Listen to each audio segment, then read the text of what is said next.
West బెంగాల్లో ఇప్పుడు ఏం జరగబోతుంది? దేశం చూపంతా ఆ స్టేట్ పైన ఉంది. ఫస్ట్ ఫేజ్లో రికార్డు స్థాయి పోలింగ్ జరిగింది. సో ఇప్పుడు అందరి నోట వినిపిస్తున్న ఒకే ఒక ప్రశ్న, అదే బెంగాల్లో ఏం జరగబోతుంది?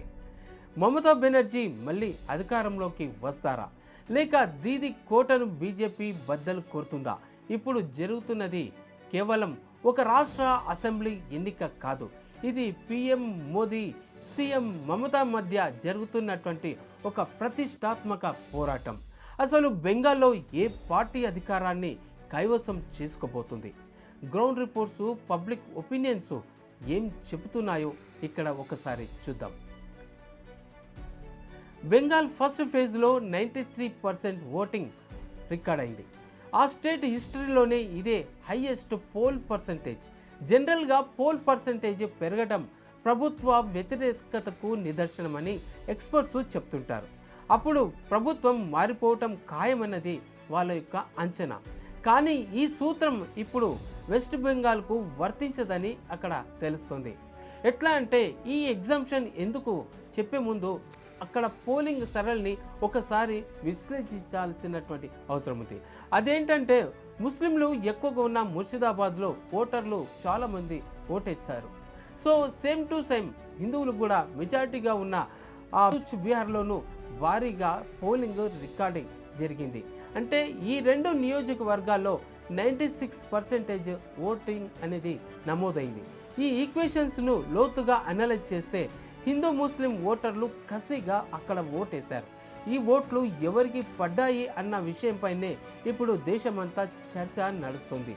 అసలు ఈ బెంగాల్లో విస్తృతంగా ప్రచారం చేసిన అమిత్ షా ఫస్ట్ ఫేజ్లో బీజేపీకి 110 సీట్లు పక్కా అని ధీమాగా చెప్పేశారు కూడా. అయితే షా అంచనాలను కొట్టిపారేశారు దీది. ఇదంతా జస్ట్ మైండ్ గేమ్ అని ఆమె అంటున్నారు. కానీ మిగతా స్టేట్స్ కంటే బెంగాల్ పాలిటిక్స్ డిఫరెంట్గా ఉంటాయి. అక్కడ ఓట్లు పడాలంటే డెవలప్మెంట్ ఒక్కటే సరిపోదు. ఆ స్టేట్ కల్చర్తో పాటు లీడర్లు కూడా అక్కడ మమేకం కావాల్సి ఉంటుంది. దీది ఈ పాయింట్ని అడ్వాంటేజ్గా తీసుకుంది. ప్రచారంలో కూడా లోకల్ సెంటిమెంట్ని బాగా రాజేశారు. ఢిల్లీ వాళ్ళు మన బెంగాల్ని పాలించడం ఏంటి? బెంగాల్లో ప్రతి చోట ఇదే క్వశ్చన్ని రేజ్ చేసుకుంటూ వచ్చారు. అయితే బీజేపీ నేతల మీద బయట వ్యక్తులుగా ముద్ర వేయడంలో దీది అక్కడ సక్సెస్ అయ్యింది. దీంతో బెంగాల్లోని సెల్ఫ్ రెస్పెక్ట్ మెయిన్ ఎజెండాగా అక్కడ మారిపోయింది. సో లాస్ట్ ఎలక్షన్లో దీది ఓ దీది అన్న నినాదం బీజేపీని ఎలా దెబ్బతీసిందో మనకు బాగా తెలుసు.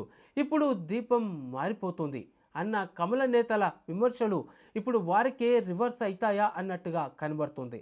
అసలు ఈ విమర్శలను మమతపై కాకుండా రాష్ట్ర అస్తిత్వంపై జరిగిన దాడిలా ప్రజలంతా భావిస్తున్నారు.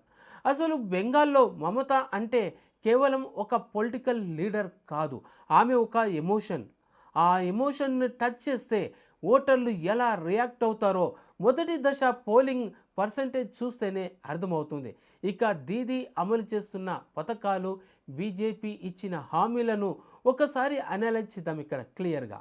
గత 15 ఏళ్ళుగా అమలు చేస్తున్న స్కీమ్స్ మమత విక్టరీని అందిస్తాయని అక్కడే అనలిస్టులు చెప్తున్న విషయం.